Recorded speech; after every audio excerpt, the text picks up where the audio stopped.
अभी आपको बताया जा रहा था कार्बनिक पोषक तत्व के बारे में। अब अकार्बनिक पोषक तत्व का तात्पर्य होता है ऐसे भोज्य पदार्थ जिसके रासायनिक रूप में कार्बन नहीं होता। अकार्बनिक पोषक तत्व होता है जिसके अंतर्गत खनिज लवण आते हैं। अभी तक आपने पोषक तत्व के बारे में जाना, तो पोषक तत्व है क्या? पोषक तत्व का मतलब शारीरिक विकास, शारीरिक ऊर्जा और रोगों से लड़ने की क्षमता जो उत्पन्न करता है पोषक तत्व कहलाता है। पोषक तत्व के 5 भाग होते हैं, 5 तरह के होते हैं, जिसमें कार्बोहाइड्रेट्स, वसा, प्रोटीन, विटामिन और खनिज लवण आता है। और इनका जो वर्गीकरण होता है 2 रूपों में होता है। पहला वर्गीकरण कार्य के आधार पर 3 भागों में बांटा जाता है, ऊर्जा प्रदान करने वाले, शारीरिक विकास वाले, रोगों से लड़ने की क्षमता वाले। और रासायनिक रूप में 2 भागों में बांटा जाता है, कार्बनिक पोषक तत्व और अकार्बनिक पोषक तत्व, जिसके बारे में जाना। अब हम पोषक तत्वों के बारे में एक एक करके जानेंगे कि इनकी उपयोगिता क्या होती है, इनका रासायनिक रूप क्या होता है, इनकी कमी से क्या हानि होती है। तो सबसे पहले हम जानते हैं कार्बोहाइड्रेट्स के बारे में।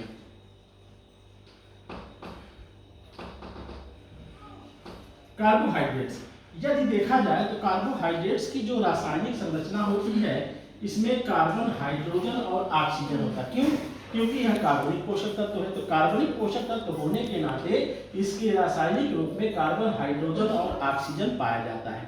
अब इनकी प्राप्ति का स्रोत क्या है, कहां से कार्बोहाइड्रेट्स हमें मिलते हैं? तो कार्बोहाइड्रेट्स की प्राप्ति का स्रोत जितने भी मीठे भोज्य पदार्थ होते हैं जो स्वाद में मीठे लगते हैं, खाने में मीठे लगते हैं, यह सभी कार्बोहाइड्रेट्स के स्रोत माने जाते हैं। यदि देखा जाए तो रासायनिक रूप में कार्बोहाइड्रेट्स 2 तरह के होते हैं, सरल कार्बोहाइड्रेट्स और जटिल कार्बोहाइड्रेट्स। सरल कार्बोहाइड्रेट रासायनिक संरचना सरल होती है, जबकि जटिल कार्बोहाइड्रेट रासायनिक रचना थोड़ी जटिल होती है। अब हम जाने कि यह मिलता कहां से है। तो हमें बताया गया कि जितने भी मीठे भोज्य पदार्थ होते हैं सभी कार्बोहाइड्रेट्स के स्रोत होते हैं, जिसके अंतर्गत आपका चीनी आता है, मीठे फल आते हैं, चावल आता है, आलू आता है, भंडा आता है, सूरन आता है, यह सब इसके स्रोत के रूप में आते हैं जो कार्बोहाइड्रेट देने का कार्य करते हैं। सबसे अधिक यदि कार्बोहाइड्रेट्स की प्राप्ति होती है तो वह चावल और आलू से प्राप्त होता है। उपयोगिता क्या है? अब हम जाने इस कार्बोहाइड्रेट की उपयोगिता क्या है। तो उपयोगिता का तात्पर्य हुआ कि कार्बोहाइड्रेट जो होता है शारीरिक ऊर्जा होता है, यानी कि शरीर का सिक्का, ऊर्जा का सिक्का मानते हैं। ऊर्जा का सिक्का का तात्पर्य शरीर को तत्काल ऊर्जा देने का कार्य करता है, इसीलिए इसे कोशिकीय ईंधन के रूप में भी जानते हैं। शरीर का सिक्का या कोशिकीय ईंधन भी कहते हैं, कोशिकीय ईंधन या शरीर का ऊर्जा। और दूसरा उपयोगिता क्या है? तो आपने पहला जाना, यह कोशिकीय ईंधन होता है, शरीर को ऊर्जा देने का कार्य करता है। दूसरा कार्य, शरीर को विभिन्न तरह से रोगों से बचाने का भी कार्य करता है, यानी कि ऊर्जा देने के अलावा रोगों से बचाने का कार्य करता है।